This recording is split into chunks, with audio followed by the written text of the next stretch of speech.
भगवान श्री कृष्ण की यह लीलास्थली, क्रीड़ास्थली, जहां से भगवान श्री कृष्ण अपने आप को खुद तैयार किए, यहां बाल कृष्ण का दर्शन होता है और कुरुक्षेत्र में कृष्ण की पूर्ण भूमिका का दर्शन होता है।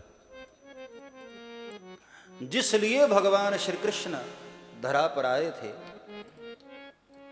अपनी लीलाओं के माध्यम से तो उन्होंने दर्शन कराया ही कराया, जो कुछ बचा रह गया था श्रीमद् भगवद गीता के माध्यम से भगवान कृष्ण ने वह संदेश दिया।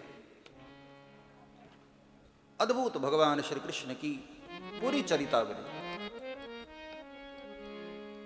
कभी माखन की आवश्यकता हुई तो माखन चुराया, कभी माखन की चोरी की, कभी चीरहरण किया, कभी कालीनाग के मद को मर्दन किया, और कभी गोपांगनाओं को प्रेम का रसास्वादन कराया। यह भगवान श्री कृष्ण की बहुआयामी चरितावली। श्रीमद् भागवत तो प्रमाण देती है कृष्णस्तु भगवान स्वयं। 24 अवतारों की जो चर्चा श्रीमद् भागवत में आती है, भगवान कृष्ण उसमें स्वयं साक्षात नारायण ही भगवान कृष्ण का रूप लेकर आए। हम सब बड़भागी हैं, कृष्ण की ही भूमि पर कृष्ण की ही कथा रसपान करने का हमें सौभाग्य मिला है। किशोरी राधा रानी के बगैर तो प्रवेश है ही नहीं। धन्य हैं वे लोग जिनको राधा रानी ब्रज में वास देती। किशोरी राधा रानी सभी को यहां रहने नहीं देती, कुछ भी गड़बड़ हुआ तो यहां से भगा देती।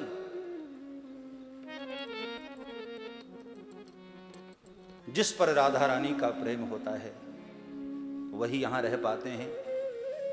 हम सबका ये सौभाग्य है कि हम लोग 7 दिन के लिए राधा रानी के चरणों में बैठे हुए ब्रजवास का आनंद ले रहे हैं।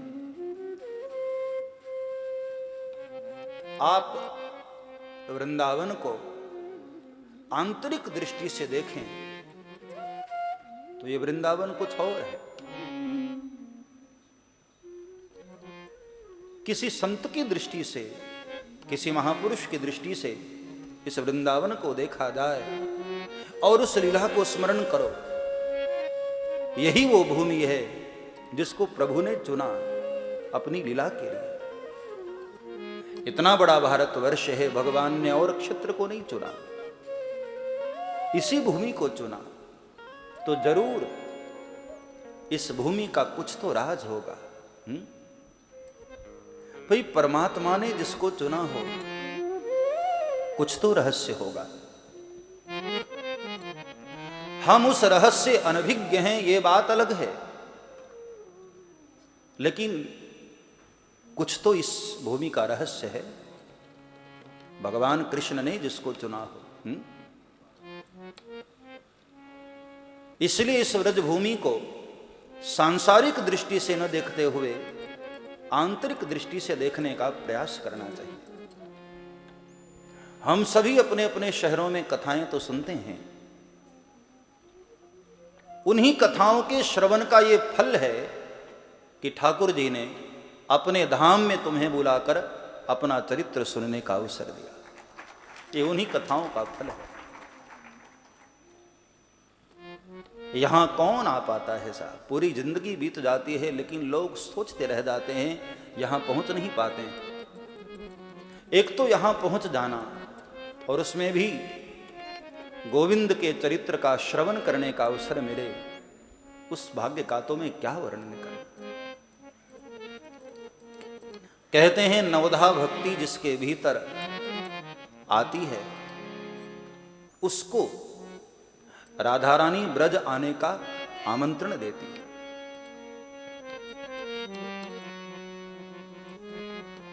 श्रवणं कीर्तनं विष्णोः स्मरणं पादसेवनं श्रवणं कीर्तनं विष्णोः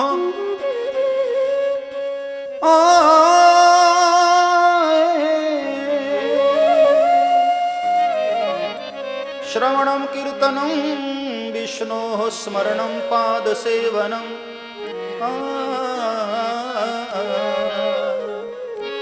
अर्चनं वन्दनं दास्यं सख्यम् आत्मनिवेदनम्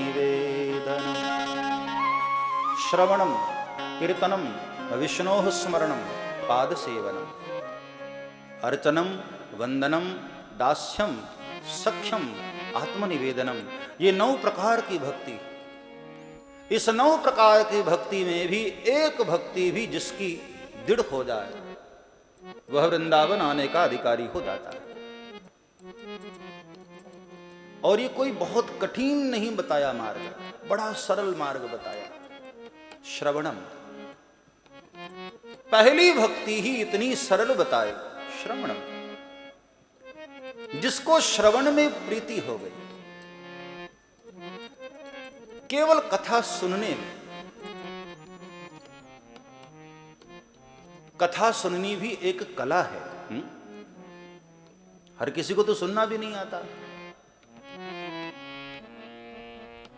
जिसका चरित्र श्रवण करें उसमें डूब जाएं, ये सुनने की कला। श्रवणम, भाव से श्रवण करे और श्रवण करते करते करते भगवान की लीला में ध्यानस्थ हो जाए।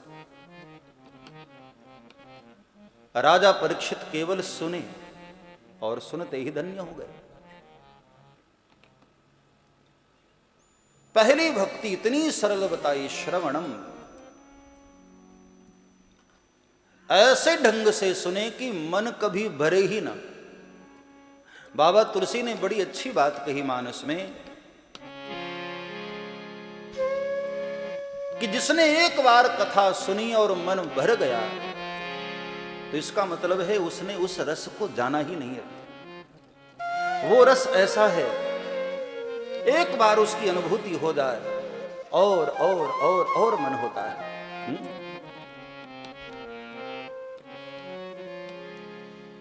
एक बार जो सुन करके भर गया,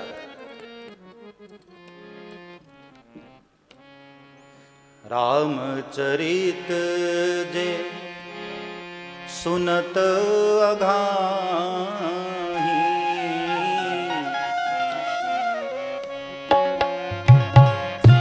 सुनत अघाही, रामचरित सुनत अघाही, रामचरित सुनत अघाही,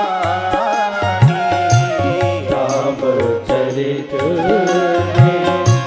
सुनत अघाही, रस विशेष जाना तीन नाही, रस विशेष जाना तीन नाही, रस विशेष दाना तीन नाही,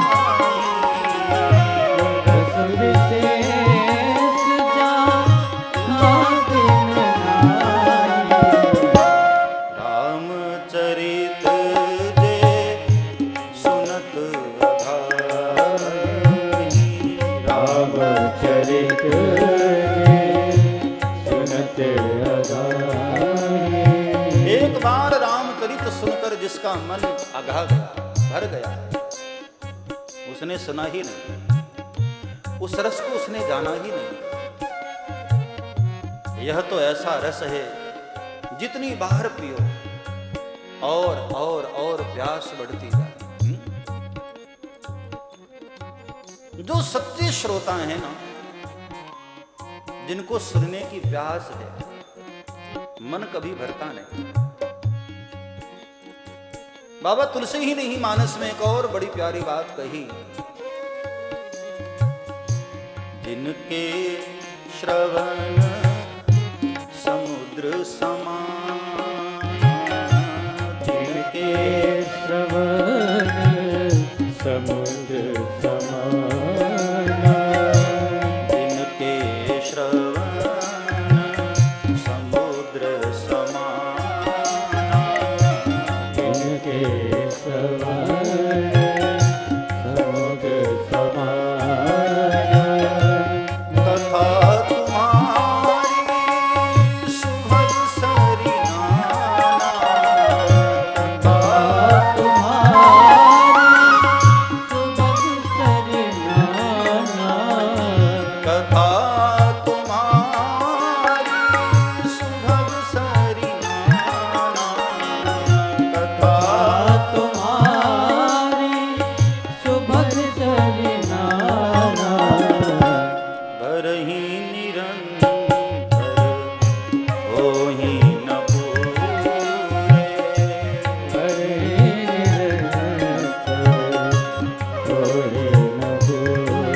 समुद्र समाना।